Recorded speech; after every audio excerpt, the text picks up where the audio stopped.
దేవుని పరిశుద్ధ నామమునకు స్తోత్రములు.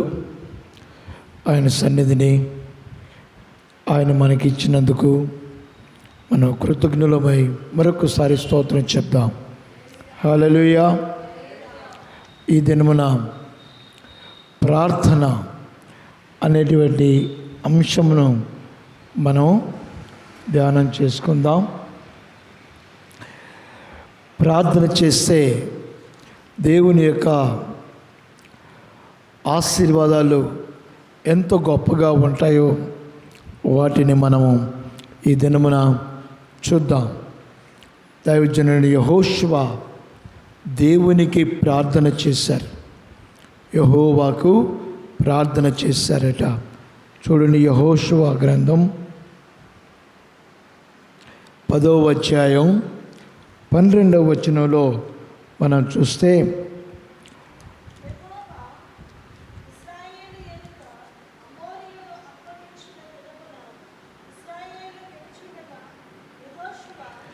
ఇశ్రాయేలీయులు వినుచుండగా యెహోషువ యెహోవాకు ప్రార్థన చేసెను.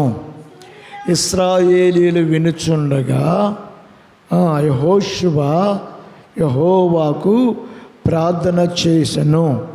ఎవరు వినుచుండగా? యుద్ధ భూమిలో ఉన్నటువంటి ఇశ్రాయేలీయులు. బాగా గమనించండి, ఇశ్రాయేలీయులు యుద్ధము చేస్తున్నారు. అక్కడ చక్కగా వ్రాస్తున్నాడు, ఇశ్రాయేలీయుల ఎదుట అమోరీలను అప్పగించిన దినమున. యెహోవా ఇశ్రాయేలీయుల ఎదుట అమోరీలను అప్పగించినటువంటి దినమున ఇశ్రాయేలీయుల ఎదుట యెహోషువ ప్రార్థన చేస్తున్నాడట. అంటే ఈ ప్రార్థన యొక్క మర్మాన్ని మనము గమనించినట్లయితే, ఈ ప్రార్థన ఇశ్రాయేలీయులకు ధైర్యాన్ని ఇచ్చేందుకొరకు దేవునిని ప్రార్థన చేస్తున్నాడు. ఇశ్రాయేలు ధైర్యపడి యుద్ధములో విజయం సాధించినట్లుగా, యుద్ధములో ఏమాత్రం కలవరం లేకుండా ఉండినట్లుగా, యుద్ధము కొనసాగునట్లుగా, ఆగకుండా కొనసాగునట్లుగా.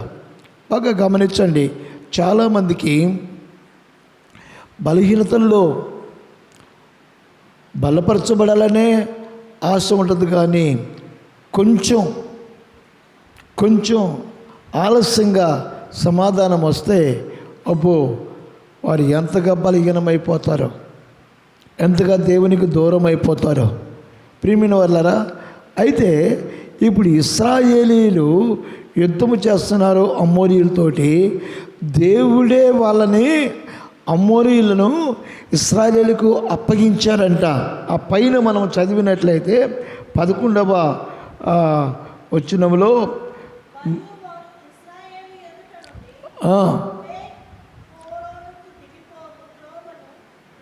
పారిపోవచ్చుండగా, ఎవరు? శత్రువులు పారిపోవచ్చుండగా వారు అదే కాకువచ్చు వరకు యెహోవా వారు ఆకాశము నుండి గొప్ప వడగండ్ల వాన వారి మీద పడవేసెను గనుక వారు దాని చేత చనిపోయి, ఇశ్రాయేలీయులు కత్తివాత చంపిన వారి కంటే ఆ వడగండ్ల చేత చచ్చిన వారు ఎక్కువ మంది అయిరి.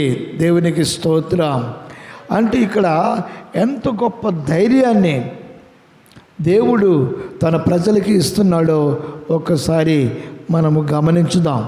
యుద్ధం చేస్తూనే ఉన్నారు ఇశ్రాయేలీయులు, కత్తి పట్టుకొని శత్రువులను, అమోరీలను వాళ్ళని చంపుతూ ఉన్నారు. అయితే చంపుతూ ఉన్నప్పుడు, వాళ్ళు చస్తూ ఉన్నప్పుడు వీళ్ళకు కొంచెం సంతోషంగానే ఇంకా హుషారుగా చేయాలని అనుకొని చేస్తూ ఉంటారు. కానీ ఇక్కడ ఎంత చక్కటి విషయాన్ని తెలియజేస్తాడంటే, ఈనాడు మనకు కూడా ధైర్యము కలుగునట్లుగా, మనము కూడా శత్రువుతో పోరాడుతున్నప్పుడు ఆ శత్రువు నుంచి మనకు విజయము కలుగుట కొరకు, ఆ శత్రువును జయించేందుకు కొరకు మనకు ఒక ధైర్యాన్ని ఇచ్చేటువంటి విషయాన్ని మనకు తెలియజేస్తున్నాడు. ఏం చేస్తున్నాడు? శత్రువులు పారిపోతున్నారంట. పారిపోతున్న వాళ్ళని పారిపోనివ్వకుండా దేవుడు ఏం చేస్తున్నాడు? పైనుంచి ఆకాశము నుండి వడగండ్ల వానను కురిపిస్తున్నాడంట. హల్లెలూయా, హల్లెలూయా. ఆ వడగండ్ల వాన కురిసినప్పుడు శత్రువులు చనిపోతున్నారు. శత్రువులు చనిపోతున్నారు.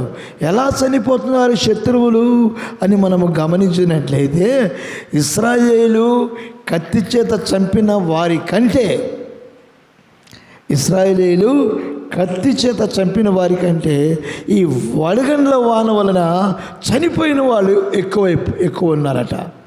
ఇప్పుడు చెప్పండి, వాళ్ళకి ఎంత సంతోషం ఉంటుంది? శత్రువుని దేవుడు ఆ విధంగా హతమారిస్తే ఎంత సంతోషంగా ఉంటుంది. అయితే ఆ యుద్ధము ఆగకూడదు, ఆ యుద్ధము ఆగకూడదు, అది కొనసాగాలి అనేటువంటి ఉద్దేశంతో ఇశ్రాయేలుకి ఇంకా ఉత్తేజము, వారు ఉత్తేజముతో శత్రువుతో యుద్ధము చేసేందుకు కొరకు, శత్రువును నాశనము చేసేందుకు కొరకు వారికి కనువిప్పు కలగాలనేటువంటి ఉద్దేశంతో దైవజనుడైనటువంటి యెహోషువ, ఇశ్రాయేలు ప్రజల నాయకుడు, దేవుడు ఏర్పరచుకున్నటువంటి నాయకుడైన యెహోషువ ఏం చేస్తున్నాడు? ప్రార్థన చేస్తున్నాడు. ప్రైజ్ ది లార్డ్, హల్లెలూయా. ఈనాడు దైవజనులు ప్రార్థన చేస్తుంటే ఆ ప్రార్థనను వినినటువంటి ప్రజలకు ఒక గొప్ప ఉద్యోగము, సంతోషము, ఆదరణ, నెమ్మది కలగాలి. ప్రైజ్ ది లార్డ్, హల్లెలూయా.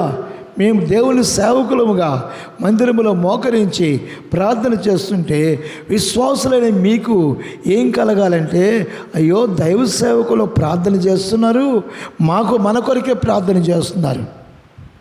అంతేనా? దైవ సేవకులు మన కొరకే ప్రార్థన చేస్తున్నారు, మన కొరకే కన్నీరు కారుస్తున్నారు, మన కొరకే దేవుని దగ్గర విజ్ఞాపన చేస్తున్నారు అని వారు గుర్తించి వారు కూడా వచ్చి మోకరించి ప్రార్థనలో ఏకీభవించేవారుగా ఉండాలి. నేను ఇదివరకు చెప్తూ ఉండేవాడిని, ఒక త్రాగుబోతు భర్త ఉన్నాడు. ఆయన లారీ డ్రైవరు 15 రోజులు పనిచేస్తాడు, 15 రోజులు ఇంటి దగ్గర ఉంటాడు. అయితే పని చేసేటప్పుడు, డ్రైవింగ్ చేసేటప్పుడు తాగుతూనే ఉంటాడు, ఇంటి దగ్గరకు వచ్చినప్పుడు ఇంకా ఎక్కువ తాగుతుంటాడు. 15 రోజులు ఇంటి దగ్గర తాగి భార్యని ఇష్టానుసారం కొట్టి ఇష్టానుసారంగా ఆమెని కలవరపరిచేవాడు. అయితే ఆమె ఏనాడు కూడా భర్త ఆ విధంగా హింసిస్తున్నా ఆ భర్తని అవమానించకుండా, ఎదురు మాట్లాడకుండా దేవునికి ప్రార్థన చేసుకుంటూ సహిస్తూ ఉండేది. అయితే ఒకసారి 15 రోజులు అయిపోయింది, ఇక డ్యూటీకి వెళ్ళిపోయాడు. అయితే భర్త డ్యూటీకి వెళ్ళగానే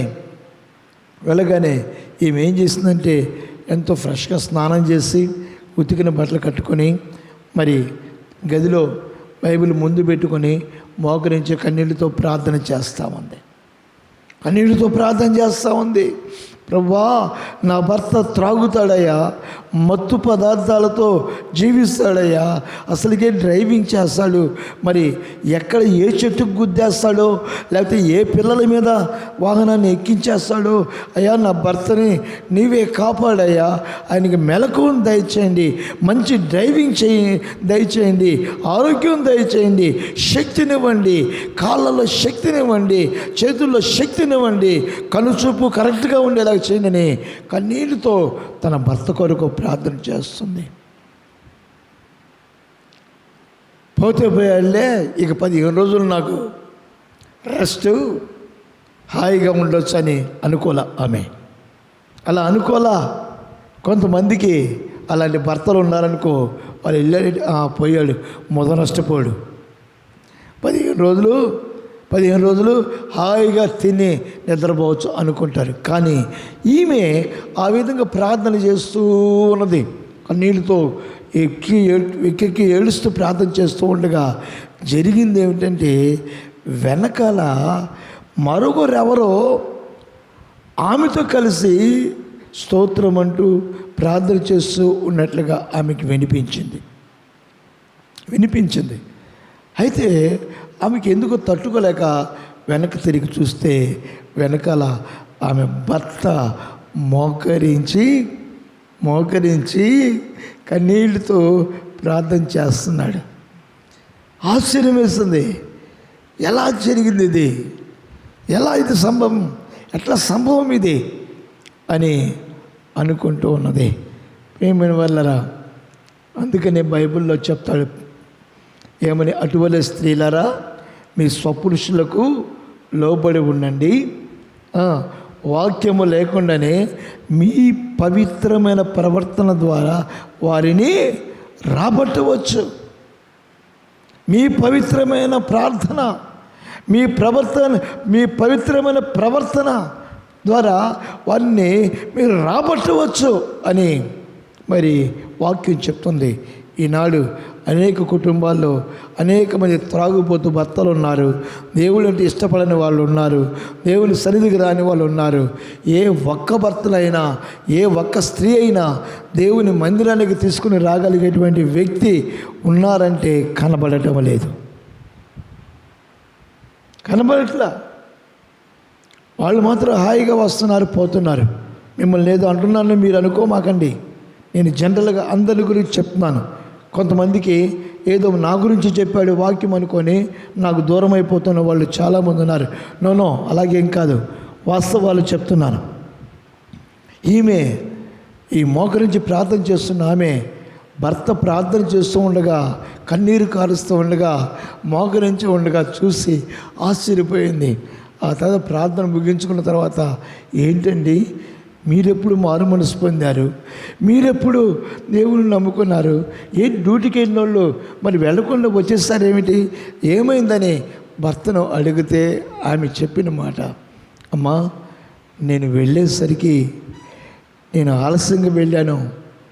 వేరొక డ్రైవర్ వచ్చేసి నేను ఎక్కవలసిన డ్యూటీ వాడు ఎక్కి వెళ్ళిపోయాడు. మరలా కొంచెం నేను యజమాని దగ్గర అడ్వాన్స్ తీసుకొని బాటిల్ కొనుక్కొని తాగి నేను ఇంటికి వచ్చాను. వచ్చేసరికి నీవు ప్రార్థన చేస్తున్నావు. ఏమని చేస్తావంటే, నా భర్తను కాపాడు, నా భర్తను రక్షించు, నా భర్తకు మెలకువ దయచేయి, నా భర్త త్రాగుతాడయ్యా, మత్తు పదార్థాల చేత ఆయన డ్రైవింగ్ చేస్తుంటే ఏ ప్రమాదం జరుగుద్దో, ఎవరికి ప్రమాదం జరుగుద్దో, ఏ చెట్టును కొట్టేస్తాడో అని నువ్వు ప్రార్థన చేస్తున్నావమ్మా. నువ్వు చేస్తున్న ప్రార్థనకు నా గుండె కరిగిపోయింది. నువ్వు చేస్తున్న ప్రార్థన నా మనసును మార్చేసింది. నన్ను తిట్టకుండా, నాకే విధమైన ప్రమాదము కలగకుండా, నేనే విధమైన గాయాల పాలు కాకుండా ఆరోగ్యంగా నేను చేసే డ్యూటీలో నేను ఉండాలని నా కొరకు నువ్వు ప్రార్థన చేసావే, ఆ ప్రార్థన నా హృదయాన్ని మార్చేసిందమ్మా. ప్రైజ్ ద లార్డ్, హల్లెలూయా. నా బ్రతుకును మార్చిందమ్మా. నేను తెచ్చుకున్నటువంటి ఆ బ్రాందీని లేక ఆ సారాని, ఆ సీసాని రోడ్డు మీదకి విసిరి కొట్టాను. నీ వెనకాల మోకరించానమ్మా. ప్రార్థన యొక్క ఫలితం. ప్రార్థన చేస్తూ ఉండగా అది కొనసాగితే ఎంత గొప్ప ఆశ్చర్యకార్యాలు, అద్భుతాలు మరి ఒక్కసారి మనము గమనించాలి. దేవునికి స్తోత్రము కలుగును గాక. ప్రైజ్ ద లార్డ్, హల్లెలూయా, హల్లెలూయా. కాబట్టి యెహోషువ ఏం చేస్తున్నాడు? దైవజనుడైన యెహోషువ ఏం చేస్తున్నాడు అని అంటే, ఇశ్రాయేలు ప్రజలు వెనకడుగు వేయకుండా, ఇశ్రాయేలీయులు సైన్యము వెనకడుగు వేసి మరి యుద్ధములో శత్రువుల చేతికి అప్పగించబడకుండా శత్రువులను హతమార్చాలని, శత్రువులకు భయము కలిగించాలని, మరి వీరికి ధైర్యము కావాలన్న ఉద్దేశముతో దైవజనుడు ప్రార్థన చేస్తూ ఉన్నాడు. Praise the lord, praise the lord. సాయంత్రం పూట్ల నా పిల్లలు ప్రార్థన చేస్తుంటే ఆ తల్లి వచ్చి వాళ్ళ వెనకాలే కూర్చొని మోకరించి వాళ్ళతో కలిసి ప్రార్థన చేస్తూ ఉంటుంది. అది నాకు సంతోషాన్ని కలుగు చేస్తుంది. మేము ప్రార్థన చేస్తే మీరు ప్రార్థన చేస్తారు, అవునా? మేము కోప్పడి తిట్టుకుంటూ ఉంటే మీరు దూరం అయిపోతారు. మేము ప్రార్థన చేస్తుంటే వచ్చి, అయ్యా ఈ బిడ్డలు చేస్తున్న ప్రార్థన మాకు దీవెనకరంగా మలచండి, వీరి వల్ల మా కుటుంబాలు బాగుపడాలి, వీరి వల్ల మా సంఘం బాగుపడాలి, వీరి వలన మా సంఘానికి సమాధానం కావాలి, మా కుటుంబాల్లో నెమ్మది కలగాలి అని మీరు కూడా వచ్చి ఏకీభవించారనుకో, ఎట్లుంటుంది చెప్పండి? ఎలా ఉంటుంది సంఘం? ఎలా ఉంటుంది మీ కుటుంబ వ్యవస్థ? మీ పిల్లలు ఏ విధంగా ఉంటారు? మీ పిల్లలు ఏ విధంగా దేవుని వలన ఆశీర్వదించబడతారు? ధైర్యాన్ని కలిగించేలాగా దేవుడు ఏం చేస్తాడంట? వడగండ్ల వర్షాన్ని కురిపించాడంట. ఎవరి మీద? శత్రువుల మీద. ఈరోజు త్రాగుబోతు భర్తలు, త్రాగుబోతులు, వ్యభిచారులు, దుండగులు, మరి దేవునికి దూరమైనటువంటి వారు ఎవరైనా ఉంటే వారిని నాశనం చేసేందుకు కొరకు దేవుడే వెనకాడు. ఎందుకనంటే ఆయన బిడ్డలు ఆయన వలన ధైర్యము తెచ్చుకోవాలి. ప్రైజ్ ది లార్డ్, హల్లెలూయా. ఆయన బిడ్డలు ఆయన వలన ధైర్యము తెచ్చుకోవాలి. వారు శత్రువుతో పోరాడేవారుగా ఉండాలి, శత్రువును జయించేవారుగా వారు ఉండాలి.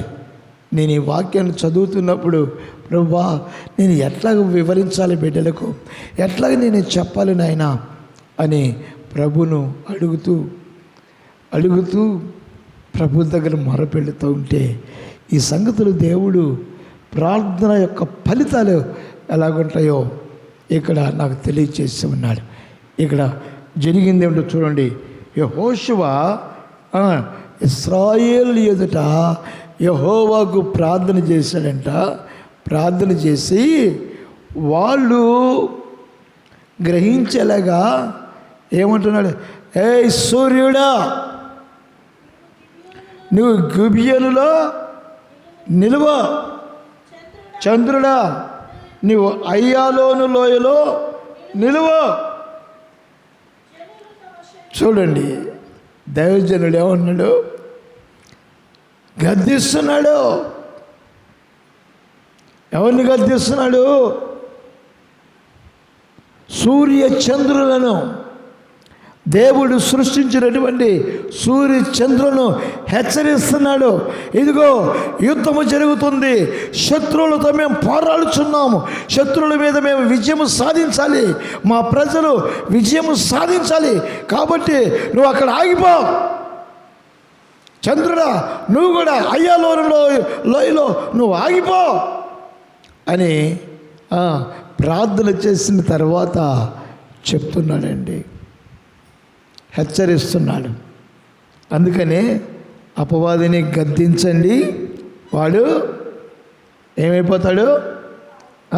పారిపోతాడు. యేసు నామములో సైతానా అనండి, సైతాన్ గాడు పారిపోతాడు. మీ ఆత్మీయ స్థితిలో మీరు ఫలించి వర్ధిల్లుతారు అనేటువంటి విషయాన్ని ఇక్కడ మనము గ్రహించాలి. అయితే మనం ఎట్లాగ గద్దించాలి సైతాన్ని గాడిని? ఎట్లా గద్దించాలి? ప్రార్థనలో ఉండి గద్దించాలి. Praise the lord. ప్రార్థన చేస్తూ వాడిని గద్దించాలి. పరిశుద్ధుడా, ప్రేమ నమ్మకమైన మా పరలోకపు తండ్రి, మీ పరిశుద్ధ పాదములకు వేలాది వందనములు, స్తోత్రములు. మా ప్రభువా, ఈ దినమున మీరు మాతో మాట్లాడిన మాటను బట్టి మీకు స్తోత్రములు. దేవా, యెహోవాకు ప్రార్థన చేసెను అనేటువంటి అంశము మా ప్రభువా మమ్మల్ని ఎంతో బలపరిచింది. నా ప్రభువా, ప్రార్థన చేసిన తర్వాత నా ప్రభువా మేము ఎవరిని ఎలా ఎందుకు గద్దించాలో, ఎలాగ హెచ్చరించాలో మాకు తేటగా తెలియచేసి మా ఆత్మీయ జీవితంలో ఫలభరితముగా ముందుకు సాగే భాగ్యాన్ని ప్రసాదించినటువంటి మా పరమ తండ్రి మీకు వందనాలు, స్తోత్రాలు.